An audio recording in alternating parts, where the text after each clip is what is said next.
students, in morphology of the flower we are on gynoecium. In this lecture we are going to look at an important concept related to the gynoecium, that is called placentation. What is meant by placentation? You know that the ovary houses the ovules. The ovules are attached to the ovary. Okay, they are not just floating inside the ovary, they are attached to the ovary. Where will they be attached to the ovary? Is it on the sides or on top of the ovary or on the bottom of the ovary? Will depend on the position of the placenta within the ovary. Placenta is a region where the exchange of materials between the ovule and the ovary wall will take place, just like a human fetus inside the uterus. This placenta position can be different in different flowers. Accordingly, there are 5 different types of placentations that we are going to see. Placentation refers to arrangement of ovules in the ovary. Position of ovules depends on position of placenta. First one. This is seen in case of pea. You've seen a pea pod, right? Have you opened a pea pod? Where are the seeds inside located? They are located along a ridge, arranged in 2 rows. This is the ventral suture. Suture means opening. This is the dorsal suture. The placenta forms a ridge along this ventral suture. Here it is. And the seeds will be arranged in 2 rows attached to this placenta. In this case, the placenta is present at the margin of the ventral suture. As such, this placentation type is called as marginal placentation. Let's write for marginal placentation. Placenta forms a ridge along the ventral suture of ovary. Ovules born in 2 rows attached to the ridge, which is actually the placenta. Ovary is a monocarpillary unilocular ovary. Example is pea. So that was marginal placentation. Let's move on to the second one. This one is seen in case of citrus fruits like lemon, tomato, hibiscus. These are the ovules. This will be the septum. This is the ovary wall,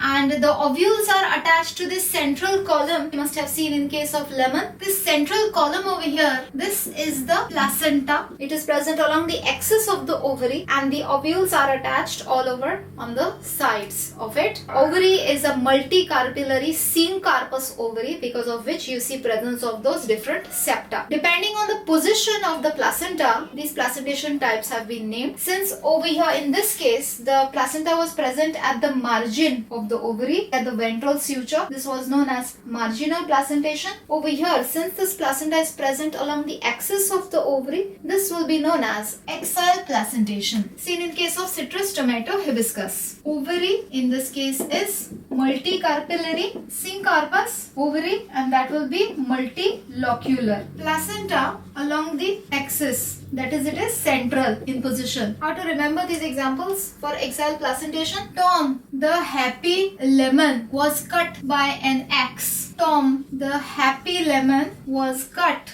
by an axe. Look over here. Where do you see the ovules? The ovules are on the wall of the ovary. That means the placenta position is on the wall of the ovary, that is on the periphery of the ovary. Periphery means the outline of the ovary. As such, this placentation is known as parietal placentation. Ovules located on the wall of ovary, on peripheral part, on the wall of the ovary, on the peripheral part. Periphery means outer area. And what kind of a ovary is this? Is this a monocarpillary ovary or a multicarpillary ovary? So it's a multicarpillary syncarpous but unilocular ovary. Ovary, multicarpillary syncarpous but unilocular ovary.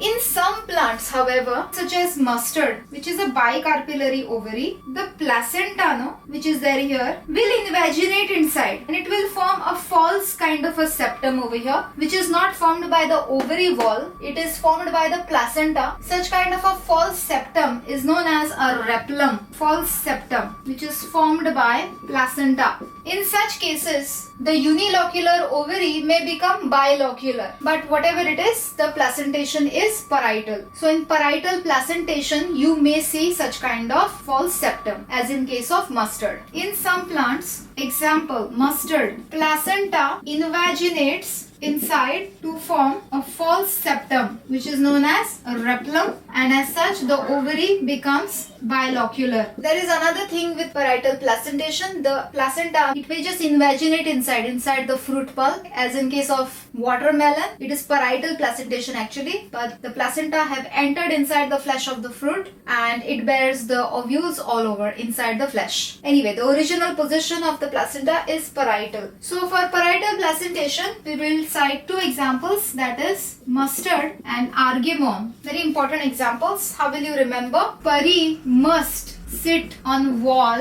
and argue. Pari, a fairy, must sit on a wall and argue. Parietal placentation, mustard, on the wall, argemone. Fourth type of placentation, this is very similar to axile placentation.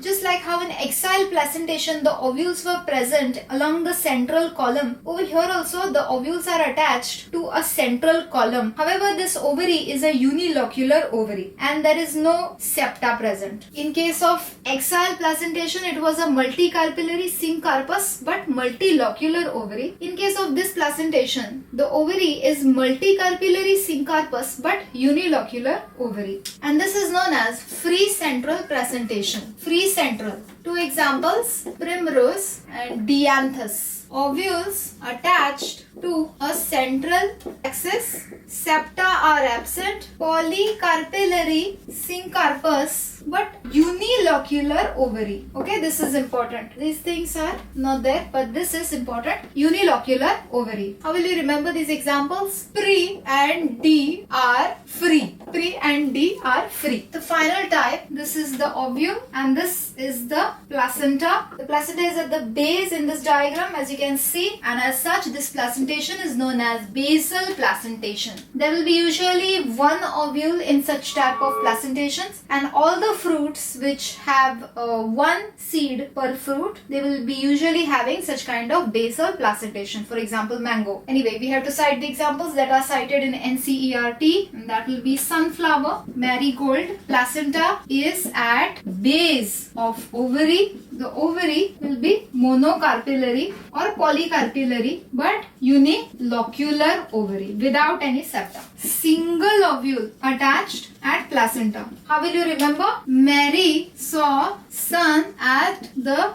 base. Mary saw the sun at the base. That is at the bottom. Normally it is on top, no? She saw it at the bottom. Very weird. So these were the 5 different types of placentations. Very important for you to remember the examples of each one of this type. Let us do a quick recap. The first type, marginal placentation. Placenta at the ventral suture of the ovary. Ovules are in 2 rows. Examples, P. And all the flowers belonging to P family. That is the Papilionaceae family. Second, axile placentation. Placenta is along the central axis. Multicarpillary syncarpus, multilocular ovary. Example, tell me the mnemonic first before the example. Tom the happy lemon was cut by an axe. Tomato, happy hibiscus, lemon was cut by an axe. That is axial placentation. Parietal placentation. Placenta is along the wall of the ovary on the peripheral side. Multicarpillary syncarpus but unilocular ovary. Pari must sit on the wall and argue. Pari, parietal, must, mustard, sit on the wall, that is on the wall, and argue, argemone. Next, free central placentation. Placenta is present along the center.